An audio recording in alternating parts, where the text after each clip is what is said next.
stand together, we'll never fall. We can make a difference. Well, hi there, and welcome back to another episode of the All Around Growth Podcast. My name is Rob Kaiser, and I am your host. Today is Tuesday, November 8th, 2022, and this is episode number 460 of a show where you join me with my family on our small farm and homestead, where we talk about the 5 W's and how, as we all grow along with the family business here at York Meadow Farm. But it's not just me and my family here on the farm.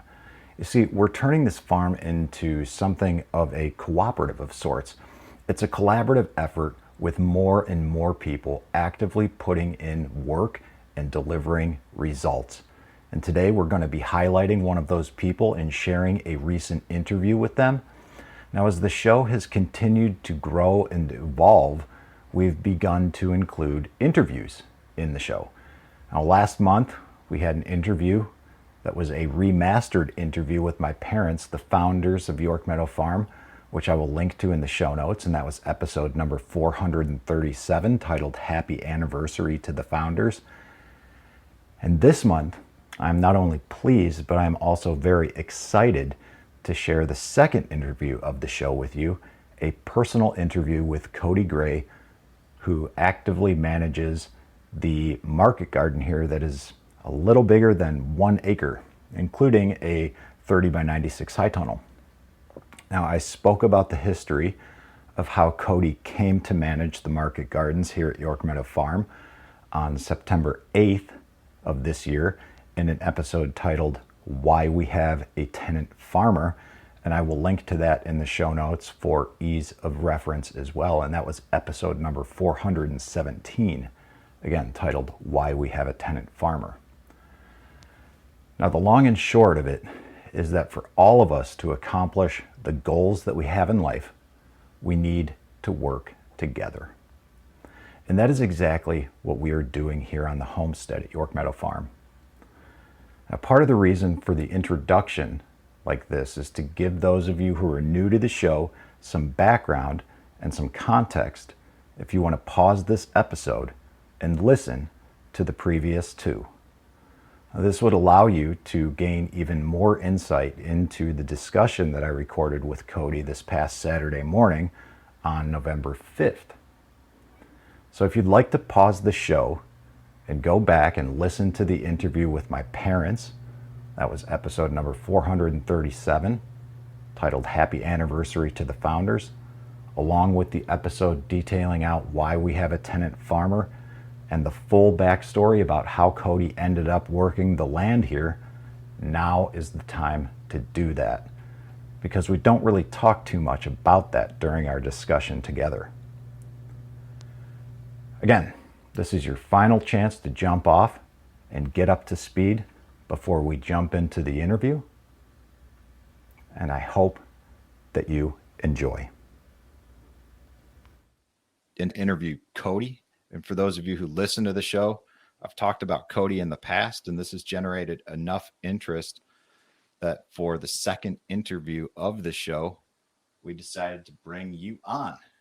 So the primary goal of today's episode is to provide a bit of background about the one and only Cody Matthew Grey, and to provide a bit of structure.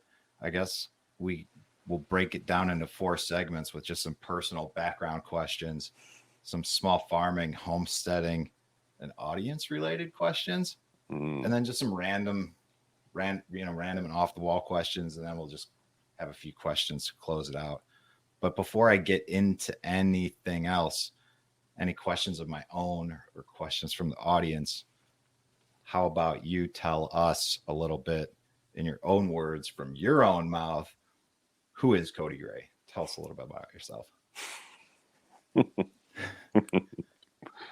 I'm not really sure how to answer that, but I guess when people get asked that question, they usually talk about stuff that they do, I guess, and that's who you are. Who I am is what I do, right? Yeah, right. Or is it how I feel? I don't know. That's what people do. That's what people do. So I guess I am what I do. That's what I am. So But I'm like a grower, a small like a market gardener, a market grower. I don't know about farmer, but yeah, market grower. So I grow fruits, vegetables, plants, roots, leaves for market, for direct consumer sales mostly through farmers markets, and do some online sales as well. And uh, as far as other things that I do, I'm a big time hunter. I just try to provide resources that I need on the daily. I try to gather those resources myself or try to stay close to them. So most of that is food. Um, so it comes through growing food, gathering some wild foods, and then growing a lot of domesticated plants, basically. So yeah, I'm a human who wants to be close to my resources. That's kind of who I am. that's a much better answer than what a lot of people provide with an answer as far as who they are. I'm a software engineer. I'm a garbage man. I'm a janitor. I'm a, because you said, I mean, you said that, but then without a doubt, like, and this is that was actually a pretty cool way to answer a question, because immediately it provides people with an understanding of why you do what you do. Correct. So there's True. that. True. You grew up and went to high school around here, but you didn't spend all of your life around here, right? No. No. But when you were in, like, going back to the high school days, Okay. did you have any, I don't know if you did this like we did in school, did you take those, assessment tests from guidance counselors that said this is what you're gonna, this was what you would be a good fit for? Or did you have any dreams in high school about what you wanted to be when you grew up? I don't remember taking any tests like that. I don't ever really remember talking to a guidance counselor at all in school. And as far as having things that I wanted to do when I was in school, or what I thought I wanted to do, no, I had no fucking clue. No idea. So at what point, at some point though, you made the decision to get into market farming and, foraging and, providing as many resources for yourself as possible. Mm-hmm.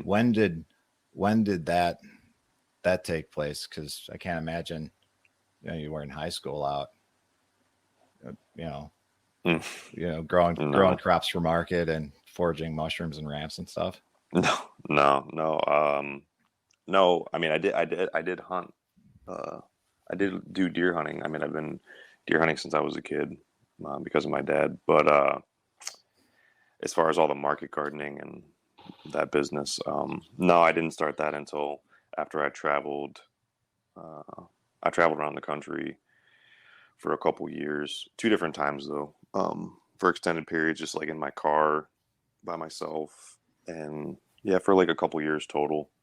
And I don't know how 30 something states, like lived in them, hung out in them for various periods of time, and hung out on some farms out west and helped on some farms. Not really technically woofing, but kind of like woofing. There was really no agreements or anything. I was just like hanging out, and yeah, so I spent a decent amount of time in California, Southern California, working on some farms, helping on some farms. Spent a little bit of time in Mexico, working on some farms. Yeah, I guess that kind of influenced it. So when I came back to Ohio after all the travel, I started working on a local farmer's place, actually. And that's a perfect question. When did you return to Ohio? Like approximately what year? Oh yeah, I don't know. Honest, I'm trying to. Well, I'll try to think of it right we now. talked So about it's this the other day, though, roughly, and it was because we were talking about being in Southern California roughly around the same time. okay. Yeah, And by the time I moved back here, like you were already here. here for I think Couple a years. season or two. Yeah. So like let's just say like 2011, 2012 or Yeah, whatever. yeah, probably somewhere around there. Yeah. And the reason I kind of asked that is so you traveled out west and were bouncing. You said a couple different occasions. What was the driver to do that in the first place? And did you set out somewhere, or did you just hit the road? Oh yeah, no, I mapped it all out. Like, I mean, I didn't really stick to the trip, but this was before smartphones, like, or at least I didn't have a smartphone. I got my mom actually bought me a cell phone for when I left to travel because she was terrified. But I didn't have a phone before then, and then I got like a little. I don't even know if it was a flip phone, honestly. It was some kind of little phone, whatever. It didn't really work, but no, I like had a map of the United States, like a road map. And I had a laptop with me, but I'd only used it at libraries and stuff, basically. So I mapped out through all the states that I wanted to go to, all these different campgrounds and places where you could stay for free, supposedly. And yeah, so I kind of had it mapped out, but it didn't. Of course, it didn't go as planned, but it was a good deal of it was mapped out. Yeah. Okay. Mm-hmm. But part of things not going to plan it is half the adventure a lot of times. Yeah, and I think you asked about why maybe to do that. Yeah. And I mean, I don't really know other than, yeah, I don't know. I guess there wasn't a whole lot of what I was looking for around here, or I thought there wasn't what I was looking for around here. Yeah, I don't know. I guess I had some idea about, like, the world was so different elsewhere, or things were very different, not in Northeast Ohio. But yeah, it kind of realized after the years traveling around and all that that it was really just me, that it didn't really matter where I went because I'm still myself. So that was one of the major takeaways. Because so I guess setting out on this trip, or whatever you want to call it, was not really to, quote unquote, find myself or whatever. Not that I did find myself, but I realized that I am myself no matter where I go, and that mostly it's about your state of mind, my state of mind, rather than where you are on the geographically, I guess. Well said. When you mentioned that you were staying in campgrounds, and you worked on some farms, sort of like a wolfing program, but not through that program. Not through. Was working on some farms part of your plan prior to leaving, or did that kind of come into the whole situation, like while you were on the road? Just came into it. Yeah, it came. I will say that I was a pretty serious vegan at the time, so I did have some sort of interest in how food was grown, and I did come up. My parents had a garden, but they really didn't. They didn't have much of an idea what was going on with it. But we did grow stuff. I mean, so I had an interest in food for sure, and I worked in some kitchens, so I was pretty serious into cooking food and being a vegan. I did have an interest in fruit and vegetable production. And then, okay, that makes sense. So in the travels, in finding your way to Southern California and throughout Mexico, and working on some farms in both places, you had also mentioned in the past that that you spent some time at Slab City. Yep. Yeah, 2 different times lived in Slab City for extended periods. What can you tell us? Well, first of all,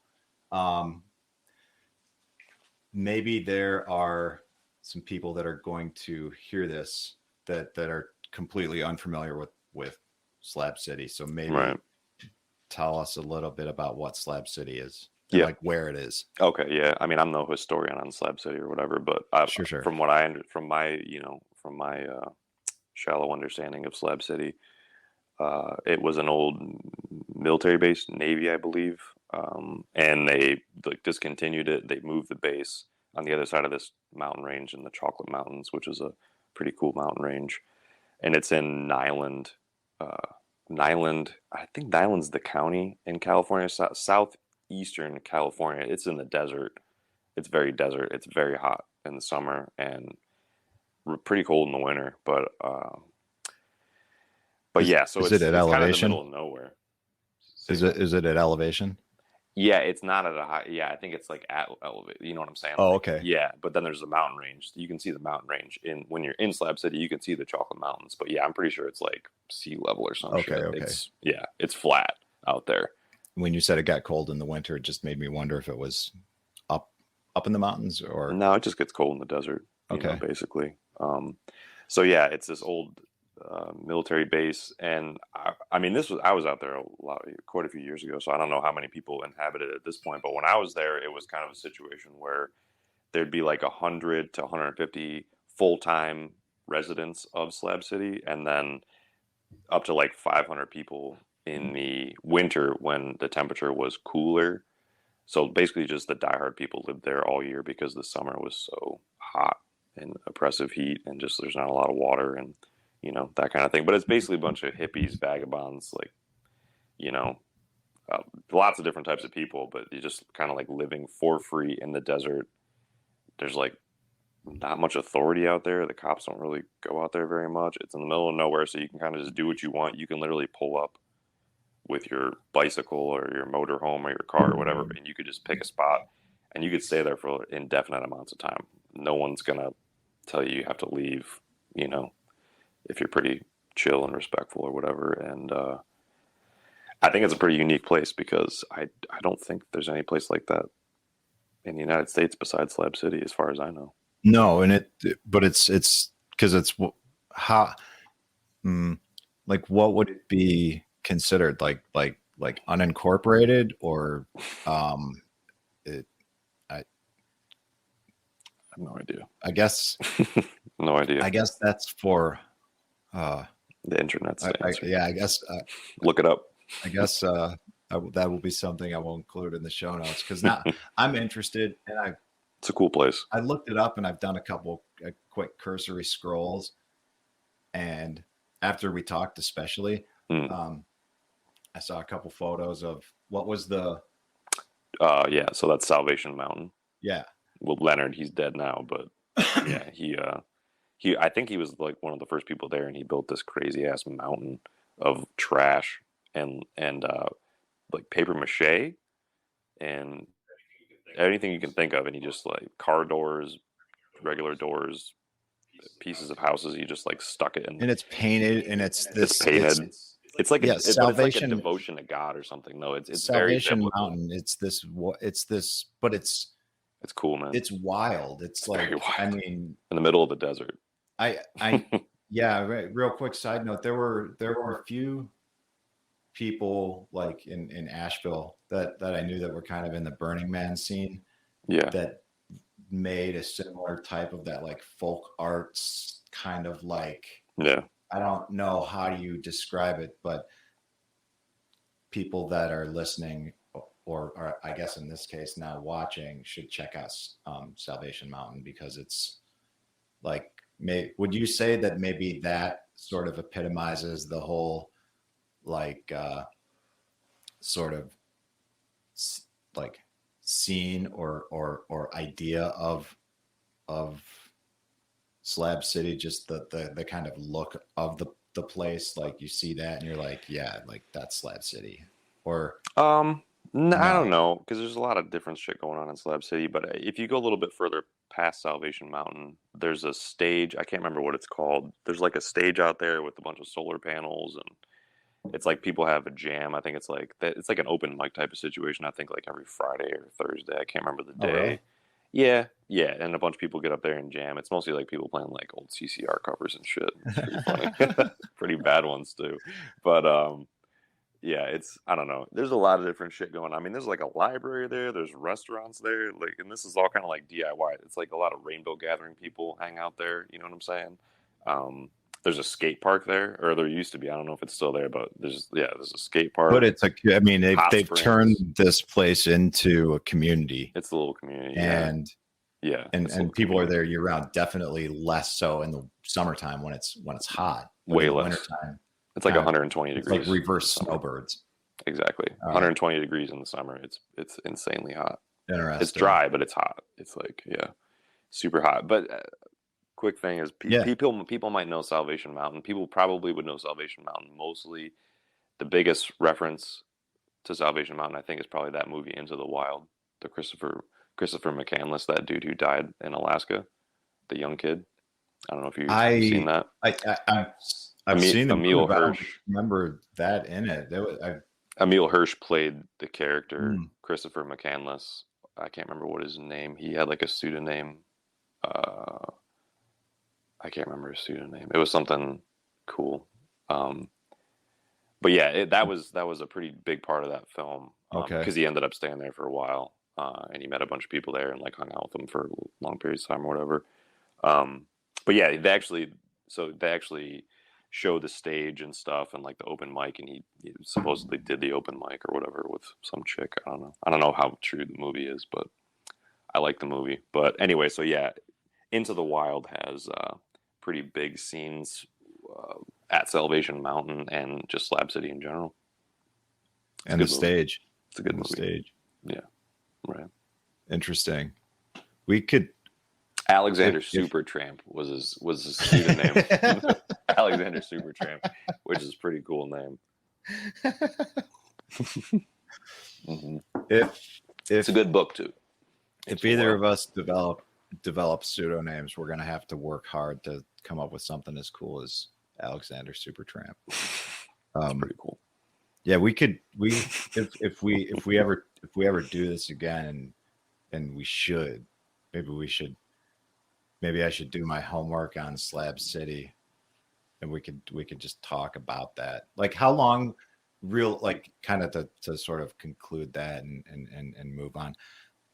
You were there 2 different times, or roughly like how long of a period of time each time? I couldn't. Honestly, I mean, no more than 6 months at a time. Okay, but so you were maybe the one time like popping in for like a week or something. Like you were there to. Yeah, I set up a camp. Like I had inherited like this trailer from this couple who were really cool, and we became friends with. And that's cool. So you were there just long enough to like cultivate relationships, be a part of the community, and like. Oh yeah, I was helping out in the that kitchen. was like home for a while. Yeah, they did free meals like every Friday, and I would help cook the free meals on Fridays in the kitchen. And yeah, so I mean, and they had like a movie screen, and they would show movies on Friday nights with the dinner, and it was all free. So yeah, I was there I was there a bunch of different times, but like probably maybe like 4 to 6 months, I'd say, something like that. I stayed there was my longest time. Interesting. There. Yeah, like a whole winter. I stayed a whole winter one time. Yeah, that provides a wealth of experience, life experience, for sure. I would think.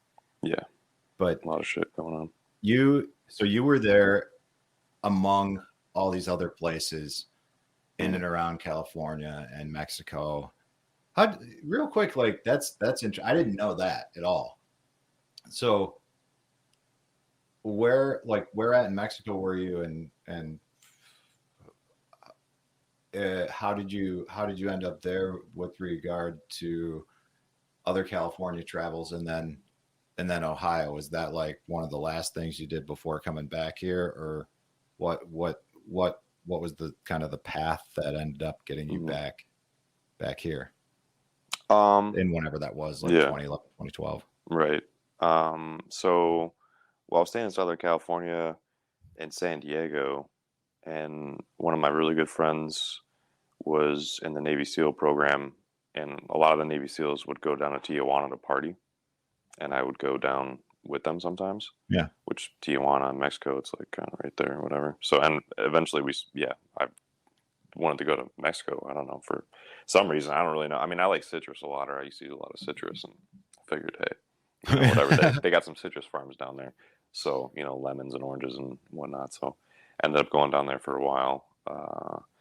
And then Working a citrus farm? Yeah, through Texas I went there because I stayed in Texas for a pretty decent amount of time too, and I have one really good friend in Texas, and I was staying kind of in his area, which is kind of outside of Dallas, Denton, Texas. Denton, Texas is like a college. It's like a hippie college, art, liberal kind of town, or whatever it used to be. I don't know anymore, but. Yeah, so just kind of like migrated south from there, and then came back up after Mexico, back into Texas, and then actually came back to Ohio from Texas. Matter of fact, yeah. Mm-hmm. Okay. Mm-hmm.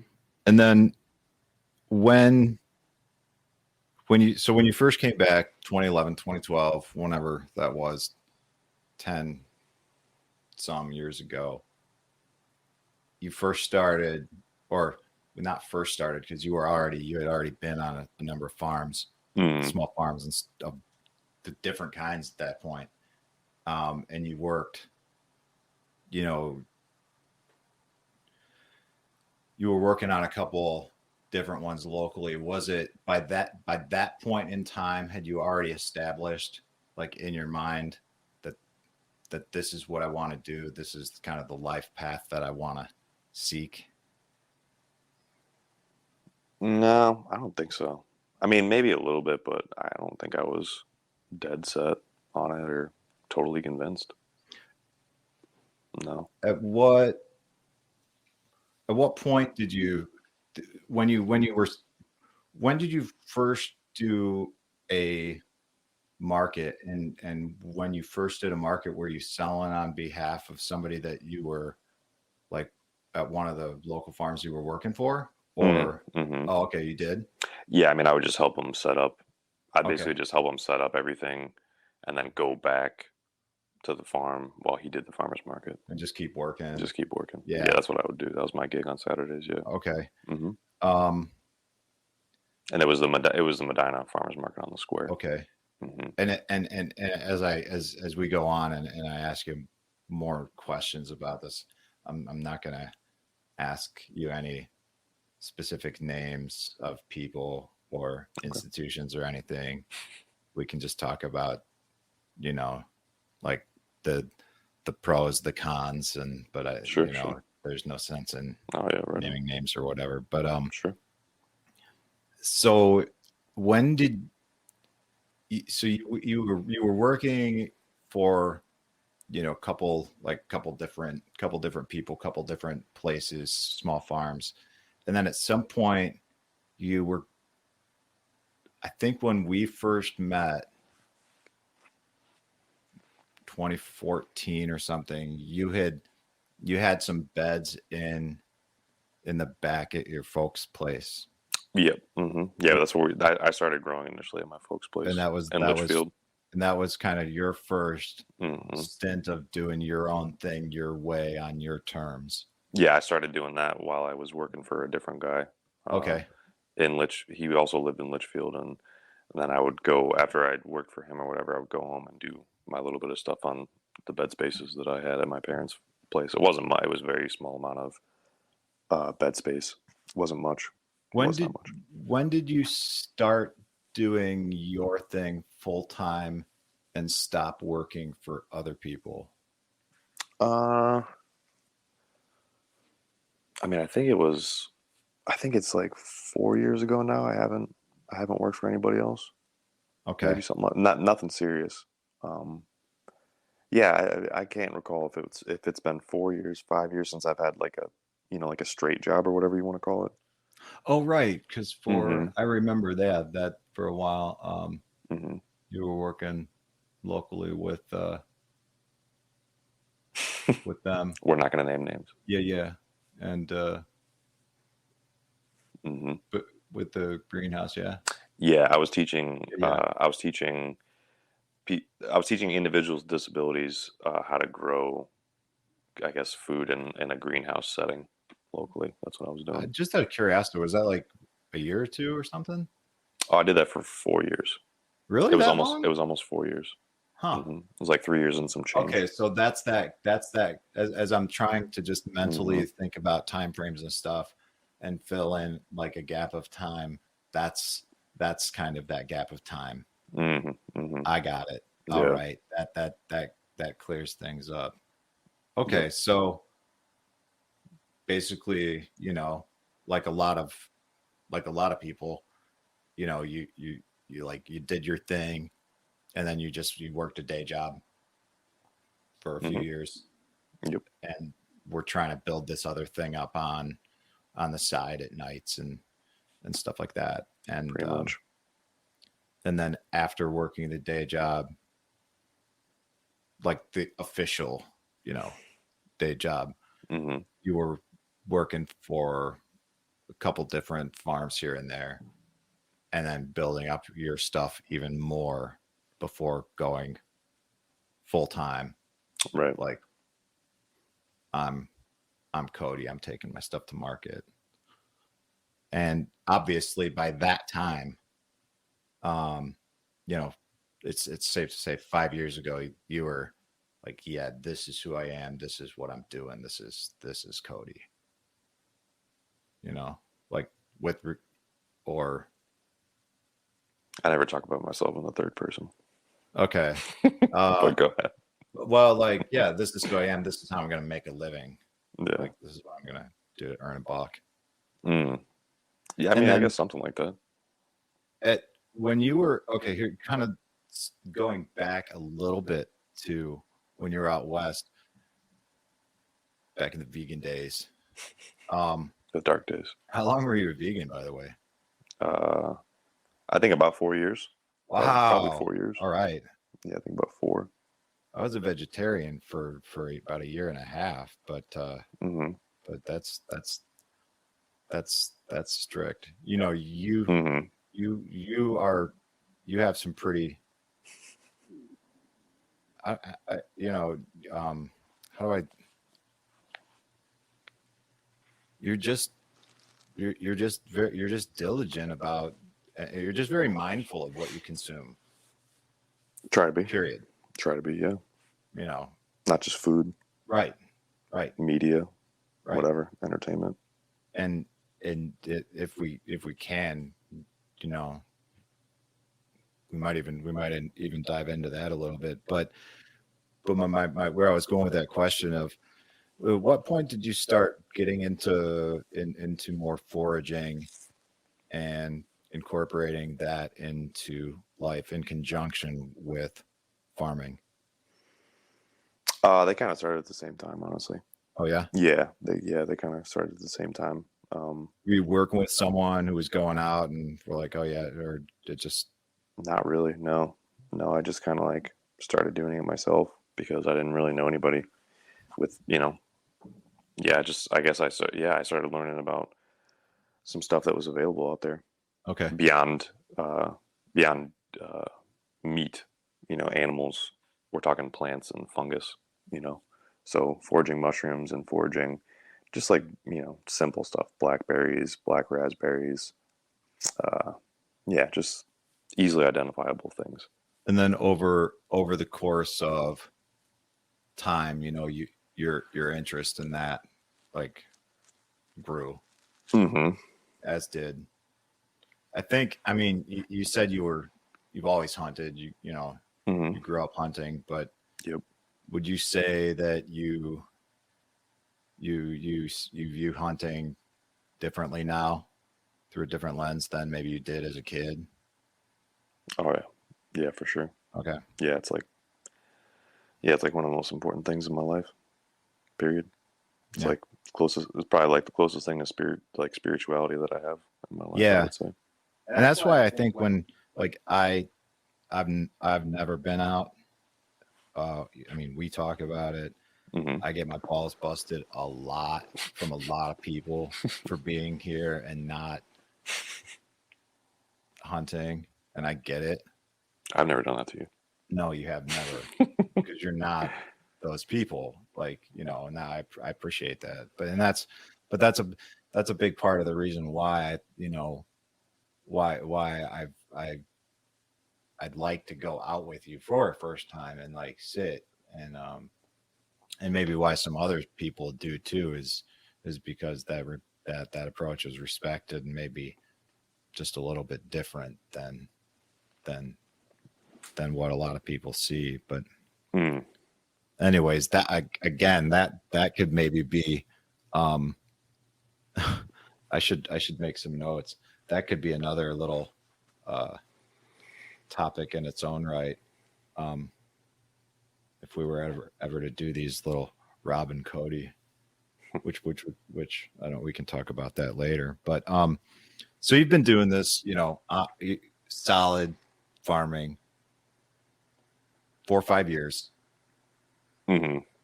taking the market, multiple markets, and hustling, just doing what is needed to make it work as a small farmer. What's your favorite thing about being a small farmer, market gardener, homesteader, whatever you want to call yourself? I guess it depends on who you're talking to, what you refer to yourself as. But what's your favorite thing about living the life you live? Favorite thing? I mean, that's a tough question. I would say, I guess, just being able to think about how I'm made up of so much of what I'm putting my effort toward, you know, is like literally on a cellular level, about, you know, from the deer that I eat, that I, you know, killed, to, yeah, whatever, man, the potatoes or the onions or whatever else, the soil too, you know, like I'm always like touching it, and, you know, it's like I'm microbially connected to my environments in a lot of ways, you know. You literally are what you harvest. Yeah, right. Yep. You are what you eat, or like you are what you eats, kind of thing. So yeah, even if it's a plant, like eating the microbes and, you know, all that, and then the deer, whatever the deer are eating. So yeah, that's probably my favorite part, is just that's interesting. That's being close, being like so close, literally, that you're made up of it. It's just, we're like the same shit. You know? I expected some answer like that, but not framed in that. But it's also not surprising. So with that said, on the flip side, what are some of the challenges?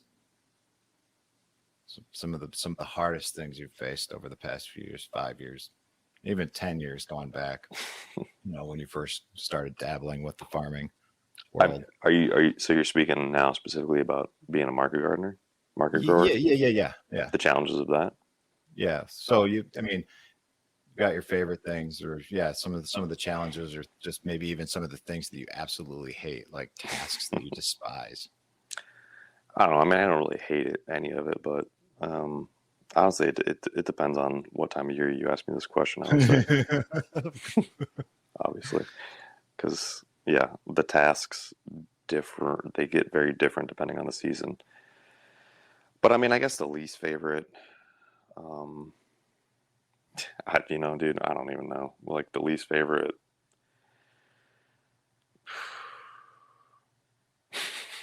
It's really hard to answer.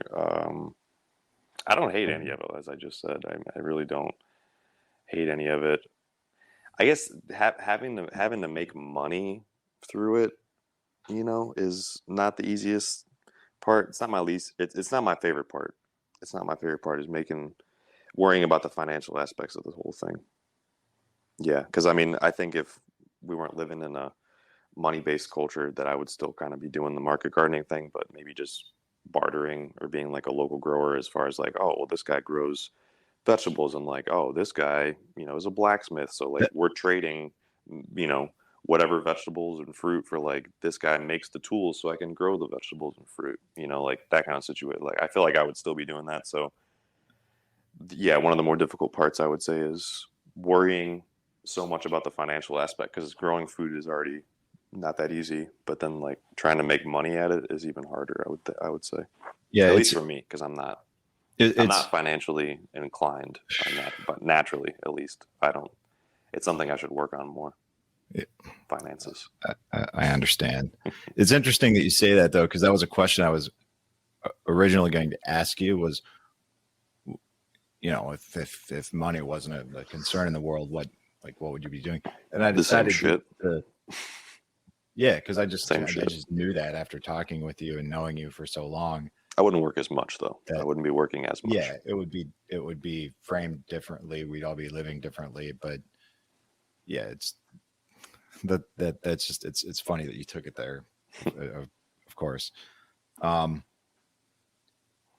So you've been here for a few years, working this land, Mm-hmm. you know, predominantly. I mean, you're doing other things in other places, all kinds of things everywhere. But somebody from the audience Sean asked how, in a simplified manner, his question is, how does one select what crops to grow on a given piece of land? Like, how did you get to the point where you determined what you were going to grow, or what you are actively growing now up there? I'm still working on it. It's still like a refinery process, you know, but so that's a difficult question. I mean, I feel like it almost would have to be more specific, because it's very specific upon where you're selling what you're growing. And I would say soil type, but that's not really true, because you can always amend it and pretty much grow whatever. So I would say it depends heavily upon your market. Okay. You know, where you're selling. Yeah. And for me, it's, you know, I think a lot of market gardeners say this, market growers say this, is lettuce is like number one. People are always like eating salads. They're pretty, you know. Are there just some things that you want that you'd really love to grow, but it just sucks up there? Just doesn't work? Oh yeah. Cucumbers. Yeah. Yeah. Cucurbits and that's a tough word apparently. The whole cucumber, you know, squash family for me is not that easy to grow up there. There's a lot of insects that like to eat those plants. So yeah, I really would like to grow a lot of cucumbers, because I actually like to eat a lot of cucumbers myself, and people really like to buy cucumbers. But and melons too, so it's the same family. But melons and cucumbers, I would love to grow more of those things. Not that they're extremely profitable, I don't think. Cucumbers more so than melons, because people really don't want to pay money for melons. They don't want to pay what they're worth. Right. But again, with the cucumbers, I like to eat those, and same thing with melons. I really like melons a lot, so I would eat them.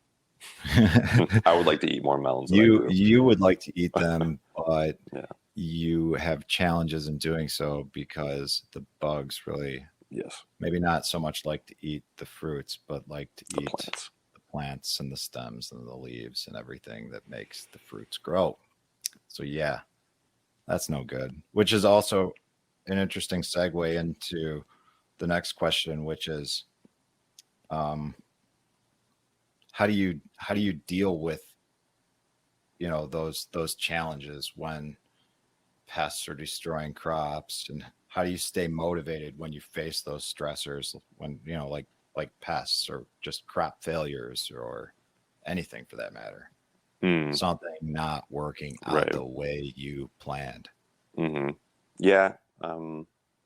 Initially, a lot of cursing, getting very upset. Yeah, I try not to internalize it for too long though. I try to let it go.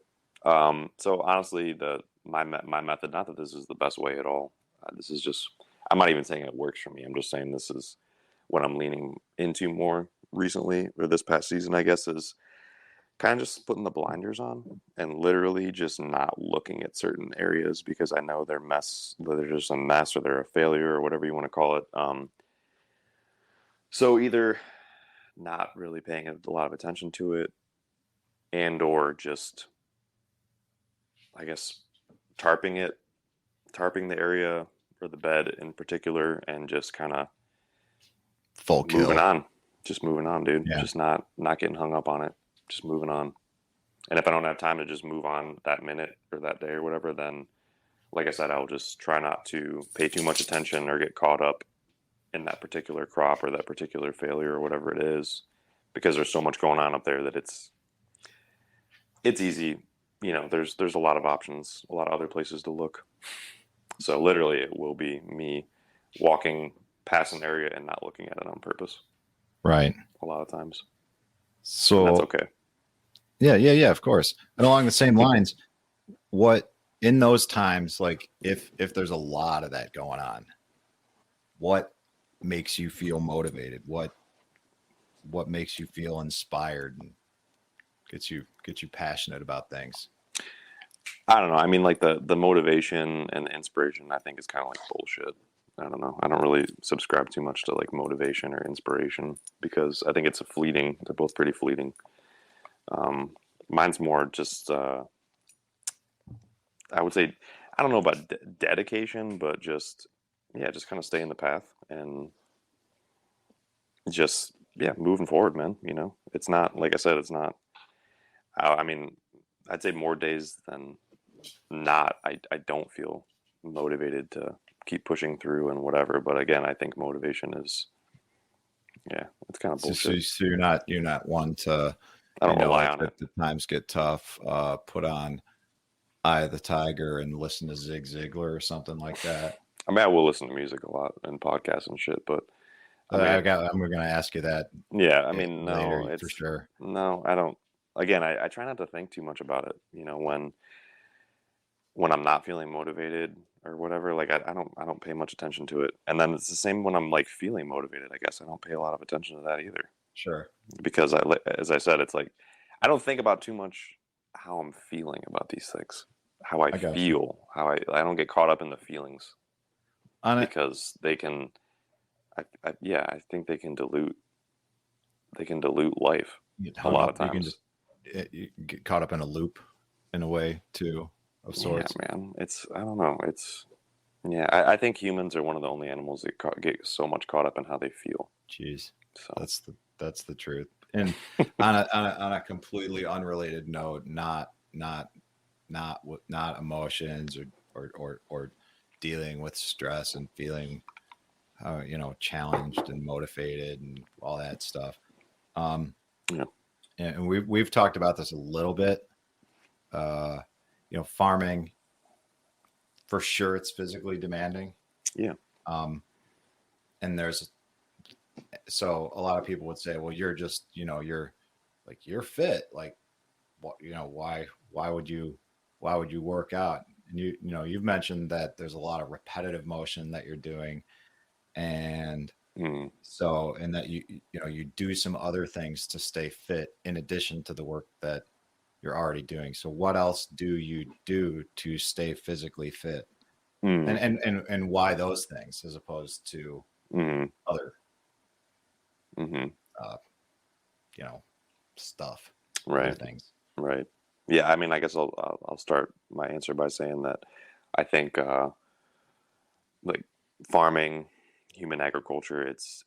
I'm not saying it's unnatural for people, but I'm saying I don't think it's that natural for the human body, the repetitive nature of it, and I think it's very damaging to the human body, even though I spend a lot of time doing it.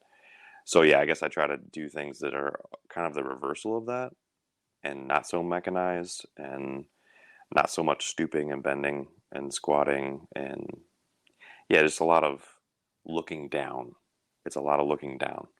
So yeah, I don't know. I do quite a few things. I mean, I do a lot of like hanging from bars and trees and stuff like that and pull-ups and things like that. I like to lift up and throw around really, like big heavy rocks. There's that, and I would say like more free form stuff like swimming, you know, when yeah, I feel like stuff that's just kind of loosens up the joints and whatnot, you know. I stretch every single day too, without exception. Definitely every day stretcher usually in the mornings. Spend like 30 minutes to 40 minutes every day stretching, or foam rolling, or incorporating stretching and foam rolling actually together. And then I would say making sure I get good sleep is part of like the staying fit, because I think that's pretty underrated as far as staying fit and healthy, is trying to get really good sleep and sleeping on like hard surfaces too. I don't sleep on a bed, so sleeping on like a wood floor, I think is good for like aligning the body. And even though I'm sitting on the couch right now, I generally don't really sit on couches, and I don't like chairs and couches, and so I don't really spend a lot of time sitting on things. I like to sit on the ground. Yeah. Or like lay on the ground or whatever. I just think human posture is pretty shitty. And I spend a lot of time trying to, I guess, not make my posture so shitty. Yeah, I agreed. You've kind of inspired me to up my stretching game a lot, as well. And, I lost my train of thought.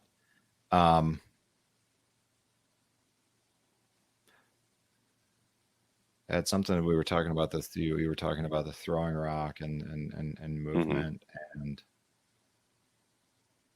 the unnatural aspects of agriculture and your non-mechanized activity. And I guess that thought is gone. It's okay. I'll just say that. Yeah, I please think continue. Maybe something will come back to me. I think humans, you know, myself included, you know, we need to do more hard shit, like challenging More physically, physical stress, more challenging physically, because I do think that sitting in chairs, looking at screens and stuff, it is physically challenging and taxing on the human body, but not in the beneficial way so much as like going outside with your bare feet on the ground and lifting up heavy ass shit and throwing it around, or, you know, dragging something that's really heavy around, or, you know, putting a backpack on and with a bunch of weight in it and a bow and arrow and walk 3 miles, you know, on a hunting ground. That's, you know, these things are just, I think, essential and often neglected and not pursued. And I think people are, or no, I shouldn't say that. I think I think people need to do harder things. Yeah, on a daily basis, I think is the other important part. And maybe be a use little, it or lose it. And also maybe be a little bit more creative than simply doing something than going to 24-hour fitness and getting on a machine. And not that that's a bad thing. It's a great start, but do it too. You can do that too. I mean, I have like free weights that I use, and I do push-ups and stuff. I mean, like, I think just whatever it is that we do.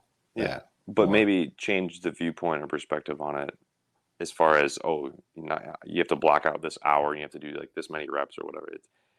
I mean, you could do 10 minutes of something, you know, 3 times a day or whatever. It doesn't have to be like in one block. You know what I mean? I just think that physical fitness, or I don't really know what to call it, but physical wellness maybe, it doesn't have to be so black and white. It can really just, it can be, you can get really creative with it, and not even just the movements itself, but, you know, the time frames of the movements, or, you know, whatever. It's almost like infinite possibilities. And I think it gets kind of stagnant. You go and you bench press and you squat and you deadlift. And exactly. I mean, one prime example of kind of like what you're talking about is we were just talking about movement and stuff in the barn, and I was moving some things around, and I was telling you I was doing lunges with a pallet over my head.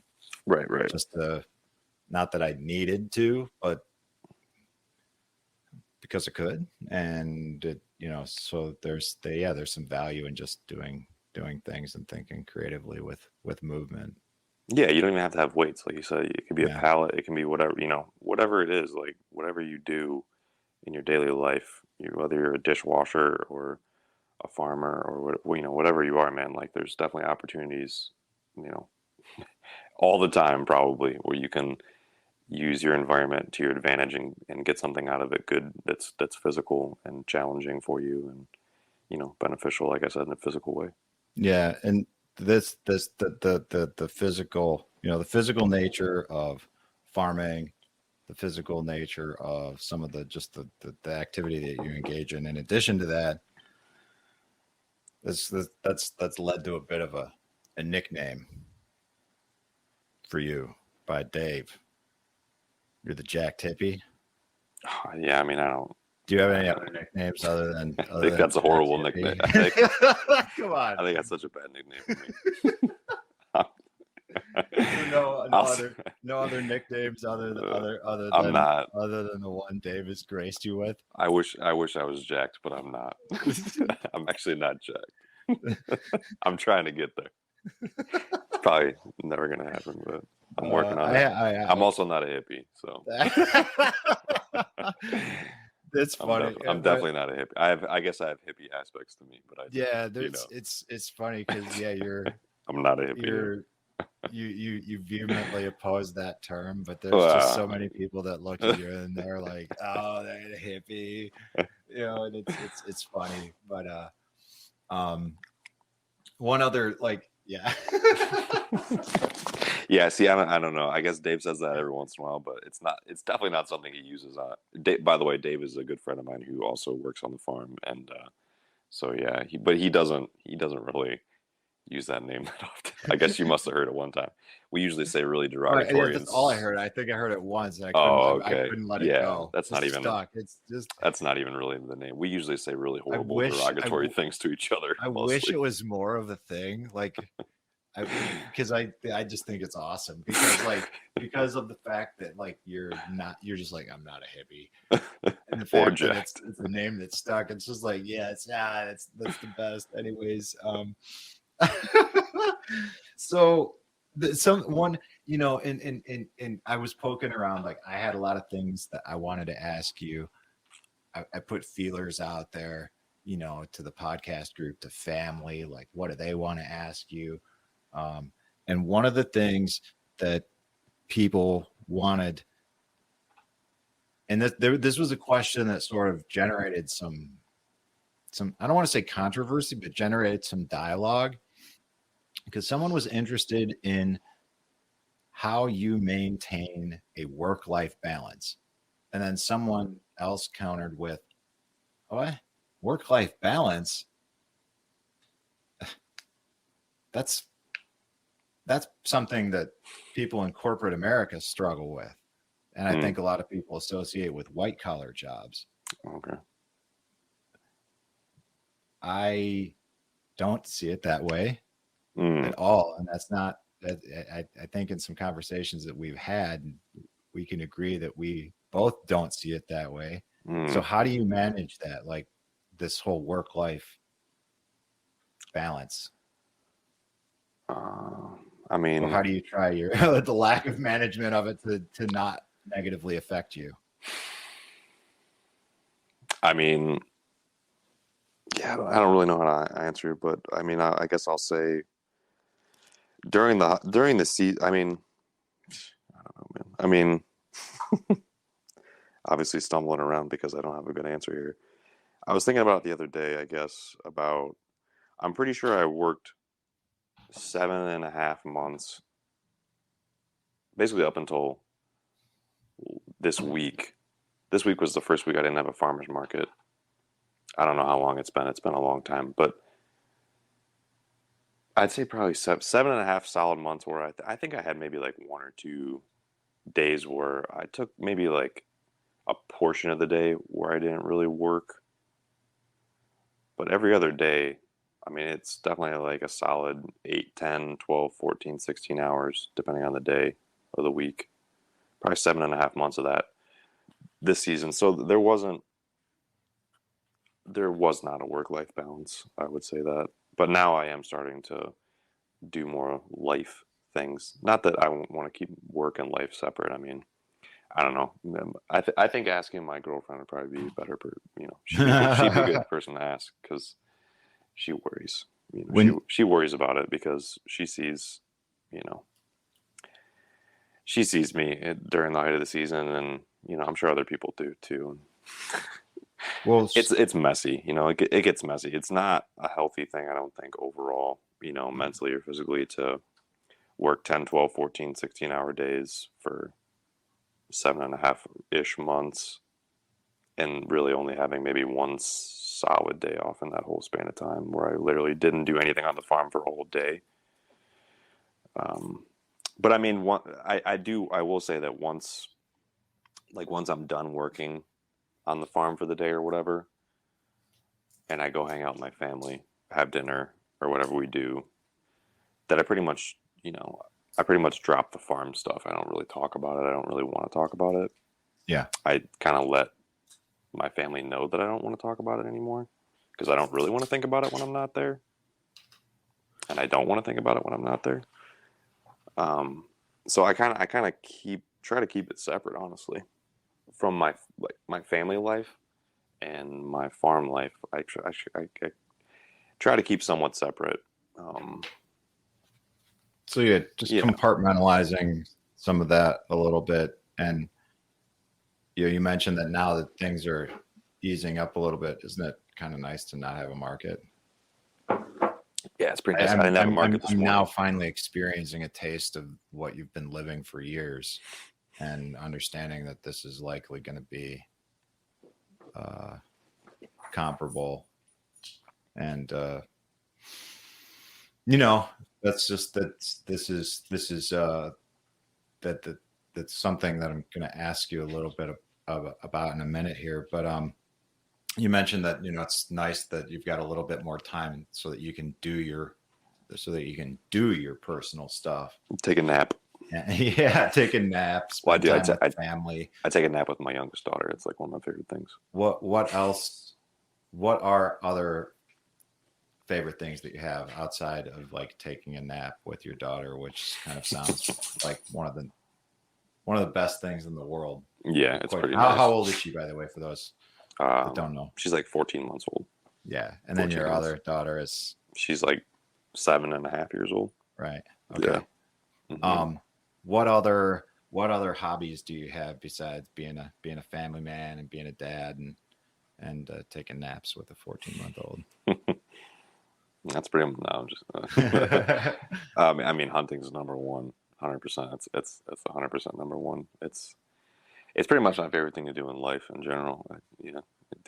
Bow hunting in particular. I will say bow hunting. It's not just hunting, but bow hunting. So it's bow hunting white-tailed deer is probably my favorite thing, and then the whole process of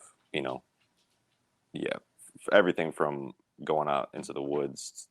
I mean, it's really before that, practicing shooting the bow, like everything to do with hunting, man. Just getting more in tune with my own senses, and having way more quiet time where I'm actually not managing things and managing tasks and schedules and things like that. So that's the actual act of hunting day of, but everything else that goes into all the preparation, scouting, looking at public lands, I just like, being outside on public ground in Ohio and just taking it all in, man. That's like, like I said, it's the closest thing to spirituality I have, and it's probably my most healing practice that I would do. But yeah, so the hunting, probably number one. Definitely that. Music somewhat. I mean, I don't really play a lot of music anymore. But yeah, I used to be really into music, playing music, creating music, writing music, recording music, playing a lot of different instruments. Like I said, it's not really so much anymore. But yeah, cooking too. I really like cooking a lot. I like being around you when you cook. Yeah, cooking's fun. Cooking's fun. Been getting into making sourdough bread again recently, I really love making sourdough bread a lot. Are you interested in gluten-free sourdough? No. Okay. I know someone who's seemingly mastered this. Yeah. And if you had any interest in that, I could connect you. But if you don't, then whatever. No, I feel bad for gluten, honestly, because it's so heavily hated now. Yeah, right. Everyone hates it. So it's like, dude, can you imagine being gluten in this day and age, just being gluten? That should be, you know, I'm gonna write that down as like another thing that we could talk about. Is just the whole like People hate it. discussion, because that's an interesting discussion to have. I'm not saying it's a health food, but I'm saying like, dude, No. is it really the worst thing in the world? Like, Right. I don't know, man. Everyone, it's like a campaign against gluten now, And which is like, dude, I get it, but I think there's a lot more there than just simply like gluten more. being the scapegoat of Yeah. all the things. There's a lot of because things. it sure seems to be that way with a lot of things. Yeah, people just want to take like a far distance look at it and judge it, Right. you know, or like say think they have it figured out rather than get into like the nitty gritty details of maybe it's not gluten, maybe it's glyphosate, maybe it's, you know, not being a sourdough, you know, whatever, you know, there's so much not sprouted, you know, whatever it is, but Yeah. yeah, and then and physical fitness is also like I'm really passionate about that. Really, it's like a daily practice, you know. So again, with the stretching and the weights and push-ups and whatever it ends up being, you know, just any stuff like that, I really enjoy a lot. And music too, but not just. I'm speaking now about listening to the music because I like listening to music a lot, music and podcasts a lot. Both of those things. I spend a lot of time by myself with the farming, so I will listen to music and podcasts while doing that. I think a lot of people listening to this will identify with that because they're in a similar position, maybe not farming, but much like I was and am, where podcasts were not so much music, more so now, like way more so now than podcasts.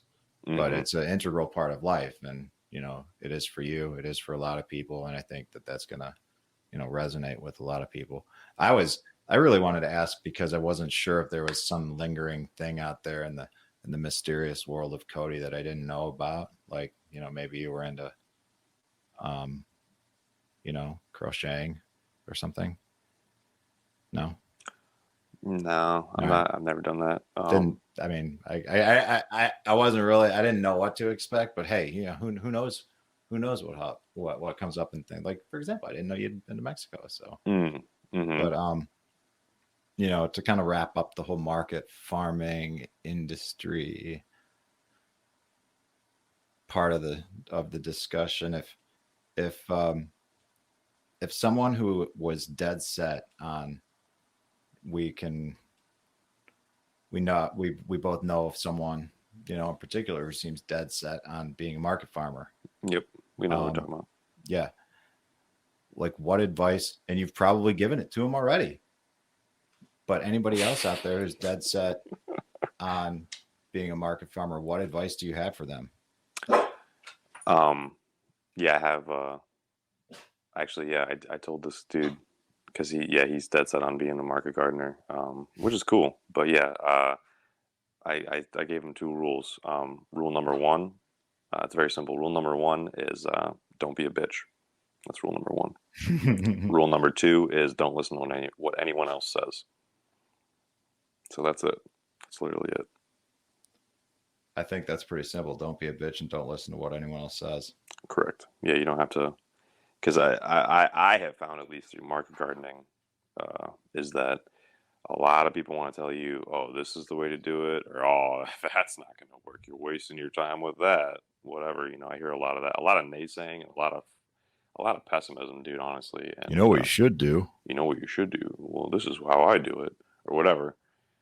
And maybe it does work for them. Maybe it would work for me or whatever. But honestly, I feel like I've learned the most through doing things that people said either weren't possible or wouldn't likely work, or, I mean, whatever it is, man, you know. Yeah. So ultimately you learned most by doing. Yeah, I would say. Yeah. Interesting. Action based. Yeah. Pretty action based. Just something observation I'm making here, you know, that you learn by doing. Yeah, I didn't do that much reading, honestly. Like, I mean, I've read like the JM book. I've read some L.A. Coleman stuff for sure. I mean, I've read some people and watched videos or whatever, but honestly, mostly just through experimentation and failure and success and desperation and all things in between, you know. Right. have come to figure out, or I don't know how much I've figured out, but come to learn some things, I guess. So what's a common myth? Like what's a common after all that? It's not like we're done learning, like we've mastered this life thing, we got a lot more to learn, and we'll probably look back in 10 years and have a good laugh at this period of time.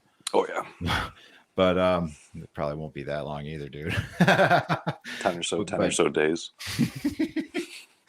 But what do you think is a common myth in about life? Small farming, about being a market gardener, that it's market farmer, that it's some beautiful, picturesque endeavor. Something like it's like beautiful, and you're just like, you must feel so peaceful.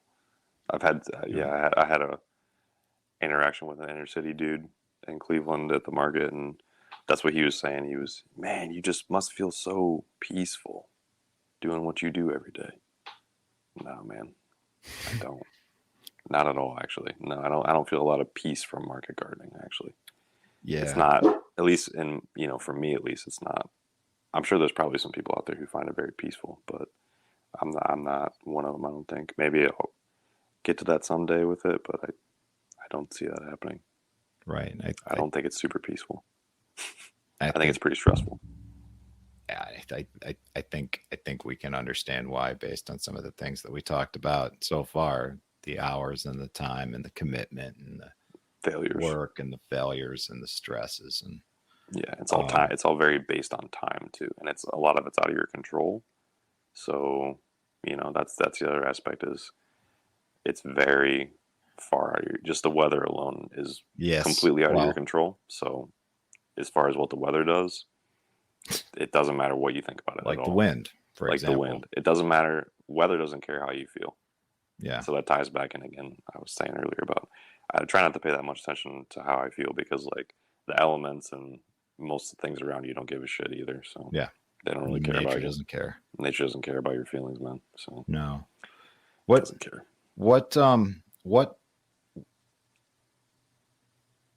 market farming related or not, what challenge in life do you think has shaped you the most to date?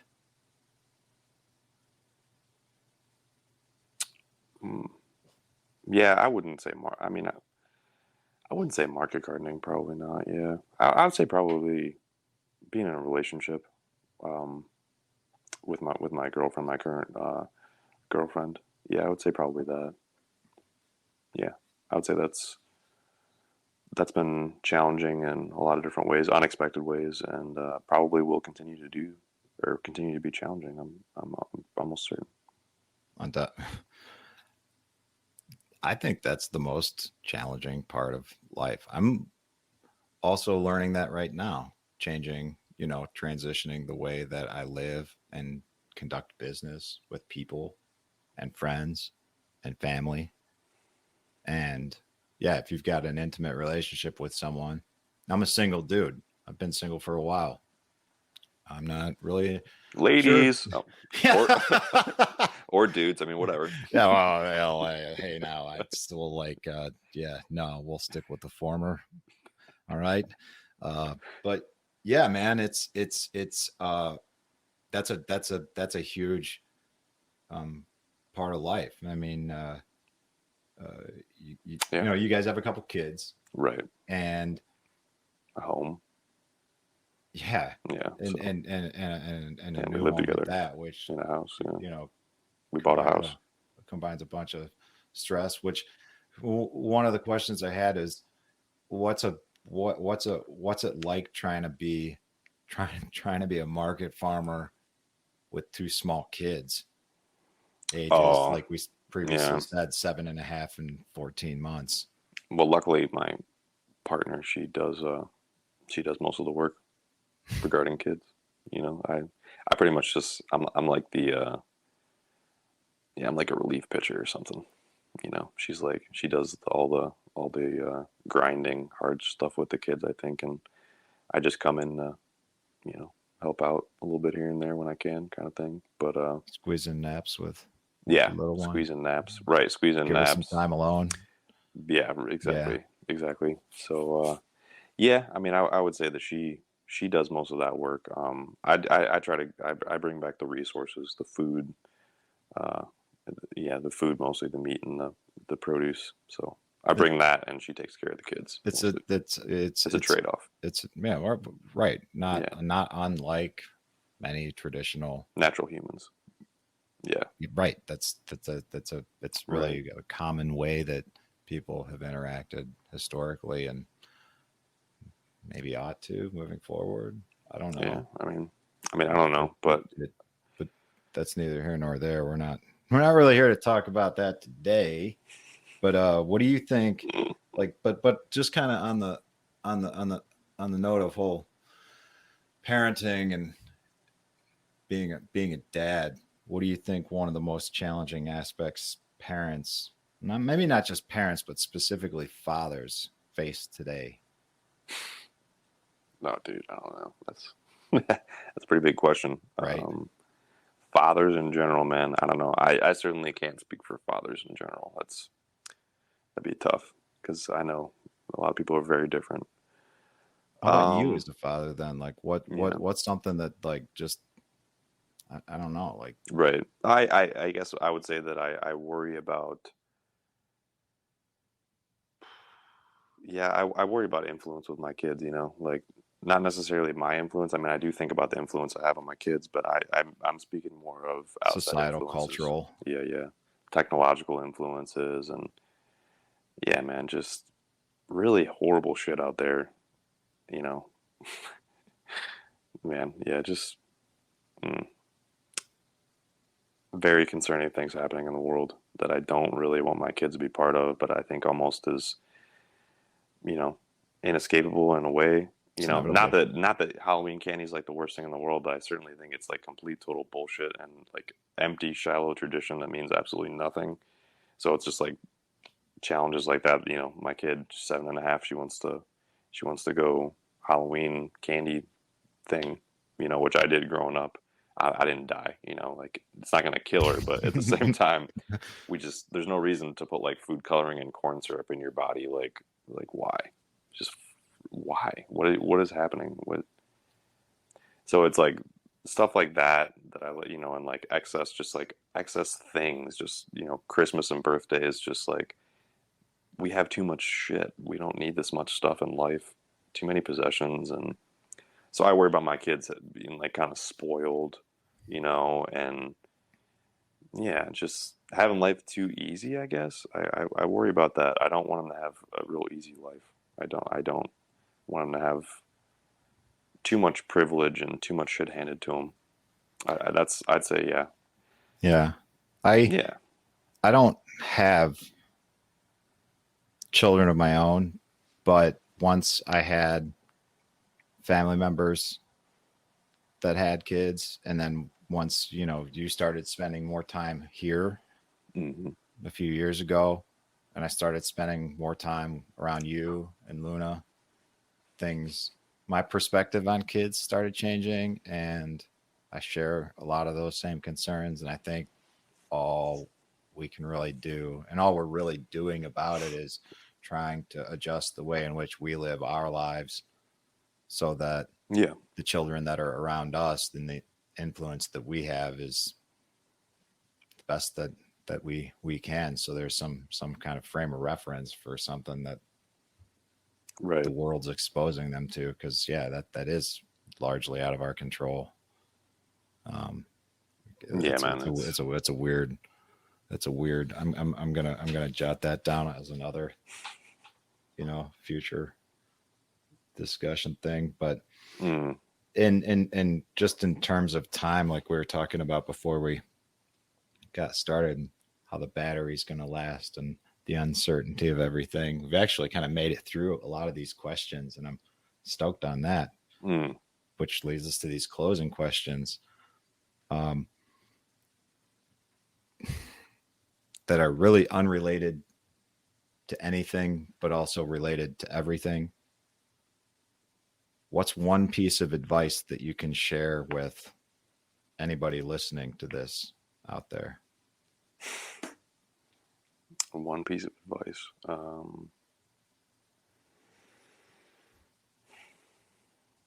That's really broad. That's a very broad question.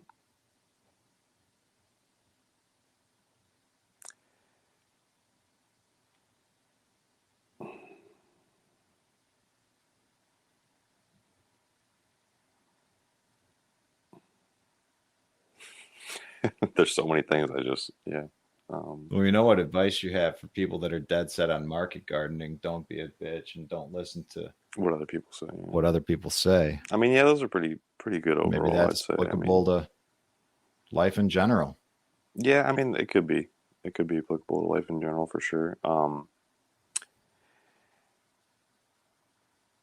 Yeah, I maybe just don't be so afraid of stress and difficulty. Yeah, don't be. I mean, everybody gets stressed out and anxious and feels bad or whatever. This happens to everyone, myself included. And when I'm in the middle of feeling stressed or anxious or whatever, complicated emotions are going on or whatever, just thinking to myself, like, this is fine. Yeah, it's okay. That's okay. Yeah, I guess going back to the feelings, like trying not to pay too much attention to my feelings, not get too caught up in them, is don't get too caught up in your feelings. Which is interesting. I think it's sound advice. It's interesting, I say, because it seems somewhat counterintuitive to a lot of the narrative now, which is going deep into your feelings and really becoming in touch with who you are to examine and get to the root of it. And I think there's some value in that, but I also think we all take that to an extreme and inevitably just seek to find someone or something to blame for our problems instead of actually taking action to, move beyond it. So anyways,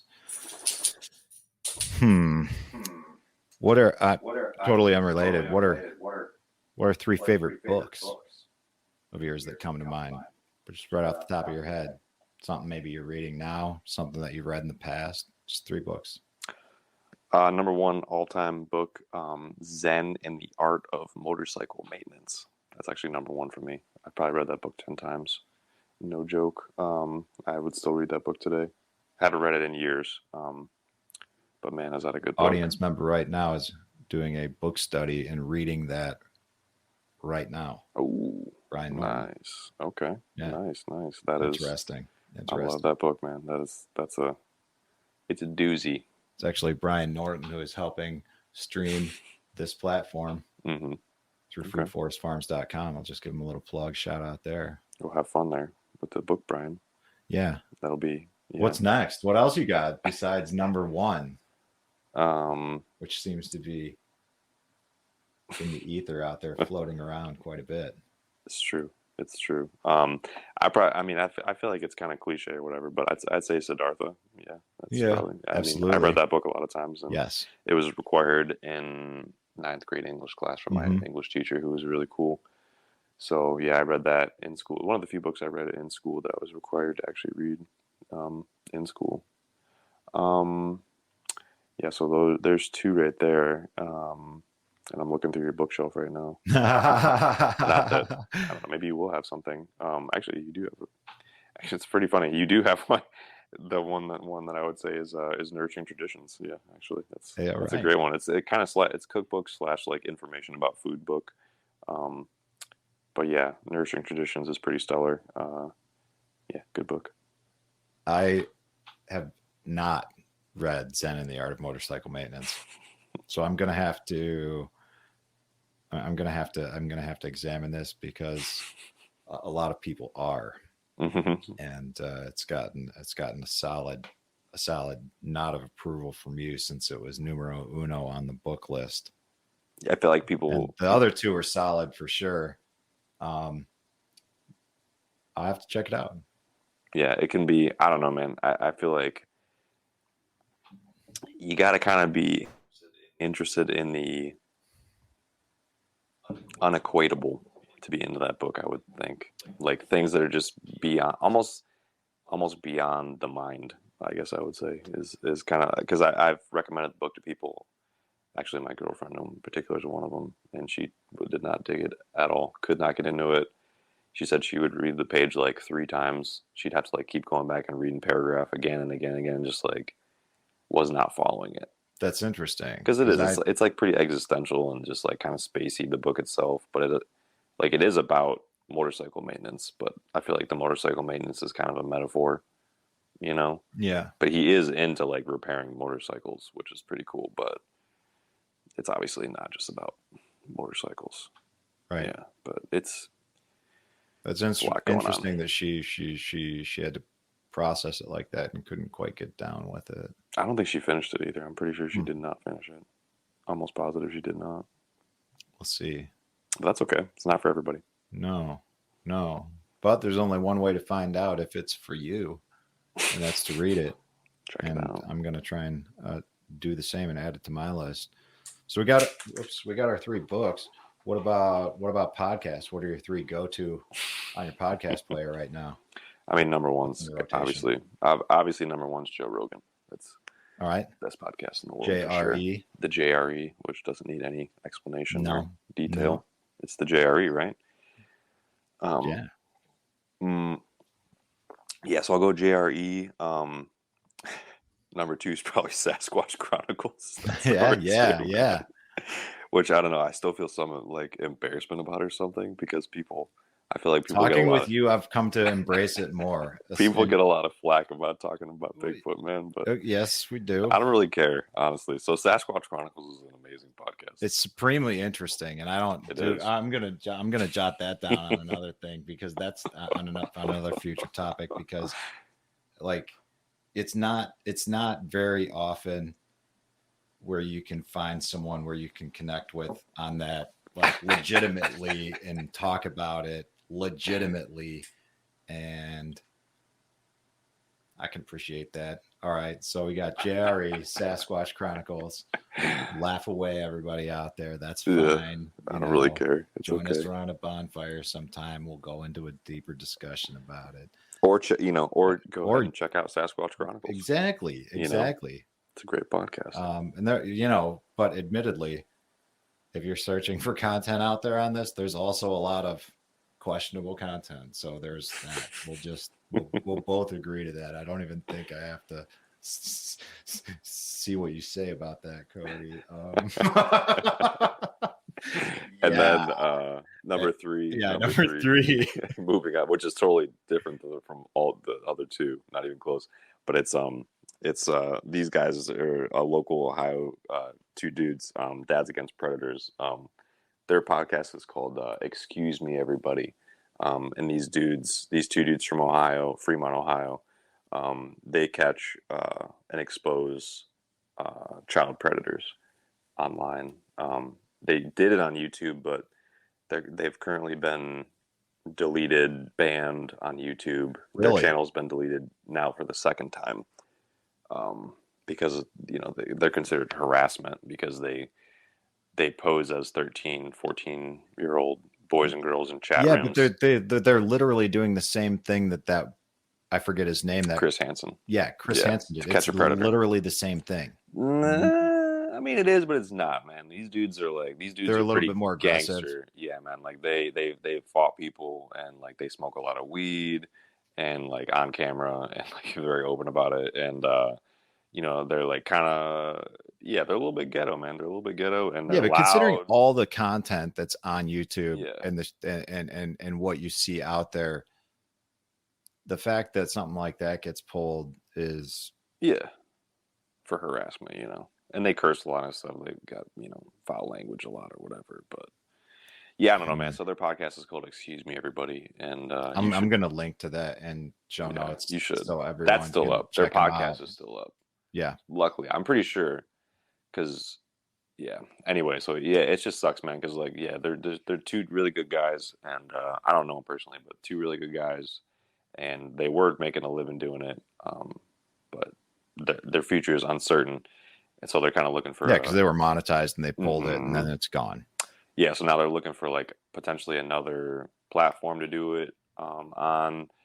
I don't know. They're kind of like in a transitionary period right now, which so I feel like the more people that go look these guys up and follow their shit and Give support them all the them. support. Yeah, man, buy a hat, buy a t-shirt, put your money towards something good in the world, like these dudes who are exposing and catching child predators, because now there's minor attracted persons, Rob, which is apparently an identity in our culture these days, is minor attracted persons, people who have an uncontrollable attraction to minors, which is disgusting, and you're a piece of shit if you're into that kind of shit. So you shouldn't do that, man. It's disgusting. Dude, that's just another.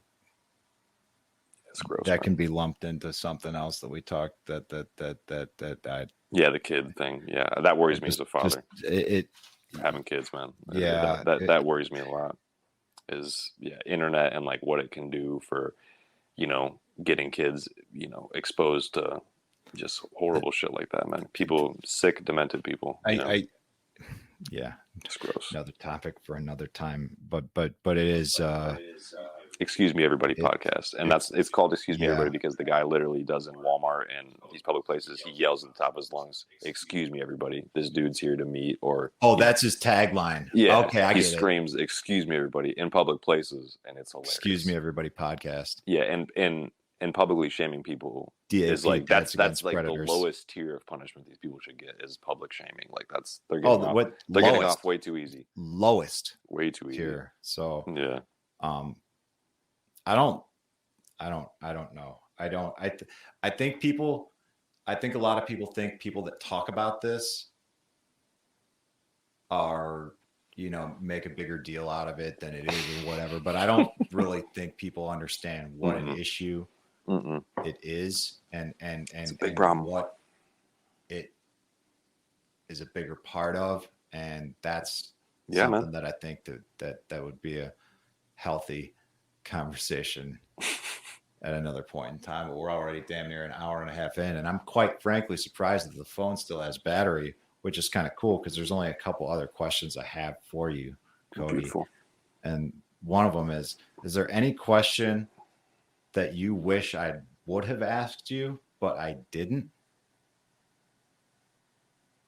No, I couldn't think. I couldn't think of anything. I mean, I came in with zero expectations, so. Did you so with no expectations coming in, were there any takeaways from it that you're gonna leave with, because we're about to go on the rest of our day? What do you got going on the rest of the day anyways? I mean, I can't say that because I'm still here. Well, you're gonna go check out the tunnel, I know that for sure, because we talked about that earlier. I'm gonna spend the rest of the day making kraut and chopping onions and whatever. Yeah, no, I'm gonna check out some. Yeah, we're gonna make sure that the wind is not gonna take down this caterpillar tunnel that we just put up. Yeah, probably tonight. He'll be here tonight. Okay. Yeah. So yeah, I'm gonna go check on this caterpillar tunnel and make sure it's not, falling over or blowing over. And then I'm eating lunch with my family. And very nice. Hopefully she's cooking something really good. Undoubtedly. Yep. Hopefully it's got a lot of meat in it. And then I'm gonna put my kid down for a nap and take one with her, and probably hang out with my family a little bit when we get up, and then probably go bow hunting for deer somewhere locally, and then probably work tonight with headlamps with my friend and coworker Dave. Yeah, Dylan. And actually, we're probably not supposed to say names. Speaking of Dave, he's not on the internet. Dave doesn't have internet stuff. No, but Dave is on the internets. You posted a picture of you and Dave and John. Yeah, that's true. The other day, and that's a perfect segue into the next question: is where can people find you on social media? You posted that picture on I don't know Facebook where, and Instagram, or I think, Instagram or somewhere. Both maybe. Both. I just link them together because I'm technologically fancy. You're like a wizard like that. Yeah. So pretty good. On what do they call it? A handle? Facebook's Cody Matthew Grey. And then I don't even know what the Instagram is. I do, because I linked to it in the newsletter. Oh, okay. What is it? Cody. It's either something. It's either Cody Matthew Grey or Cody M Grey. Maybe it's that.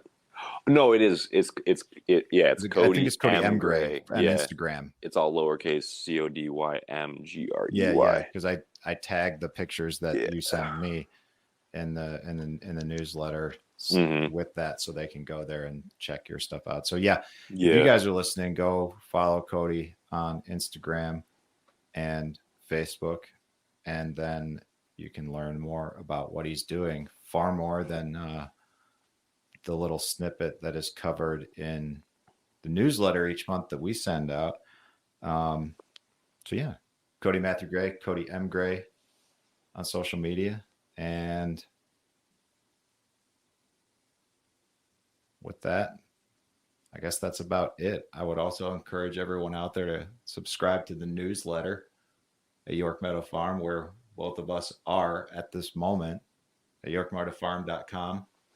And that way you get monthly updates from everything that's going on here, including everything that's going on with Cody, links to the current markets where he's at, which at this point in time, there's not going to be much to link to because the Tremont market is over. The Medina market is over. And we're both in this transition period where we are just simply continuing the grind in preparation for the next winter market. Except maybe it's just a little less of a grind. You can also find my stuff yellowhousecheese.com. Oh yeah, absolutely. Yellow House Cheese is definitely worth mentioning. We list them in the newsletter, and everybody and anybody who's listening to this and local to Northeast Ohio should check out Yellow House Cheese because they do an awesome job of supporting. How many vendors would you say? Like six?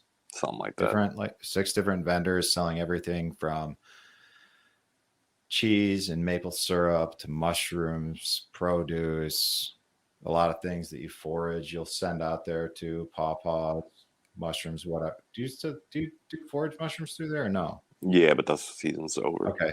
But yeah, it's awesome. And even if you're not local, it's still cool to check out and let your brain simmer on some of the ideas on how the local line store that's run through Yellow House Cheese is set up. So anyway, guys, that's it for the show today. And I hope you enjoyed that interview with Cody. Like I said, that took place this past Saturday morning, November 5th, 2022, because I sure enjoyed having that discussion with him. I've known of Cody for about 10 years for the extent of time that my parents have known him.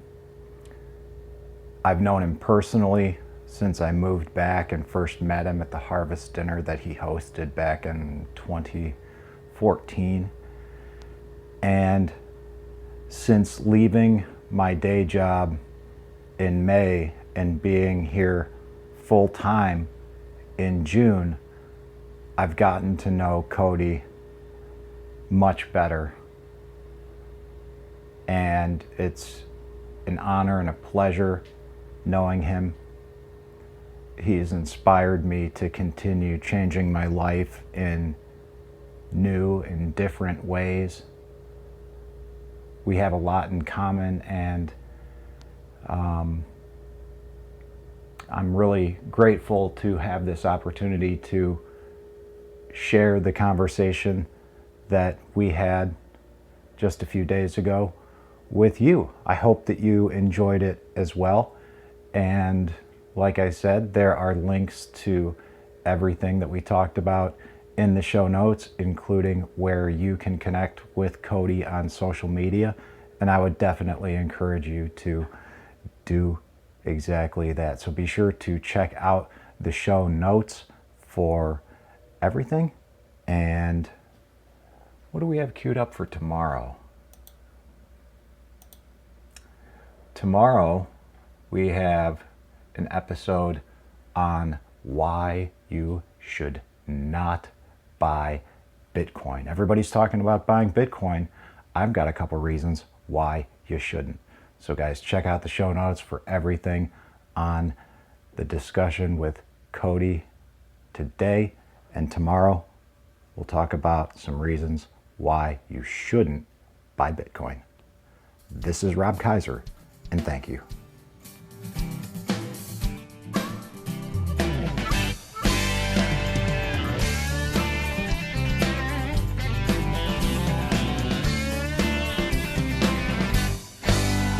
In a world of pain, what can I do?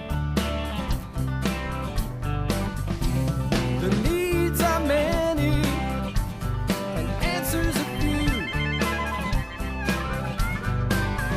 People turn away and I wonder why. If I can help somebody, then I want to try. People may think that it's odd that I believe in friendship and love. And truth is always the best way to the world that may seem odd. I'm an odd fellow.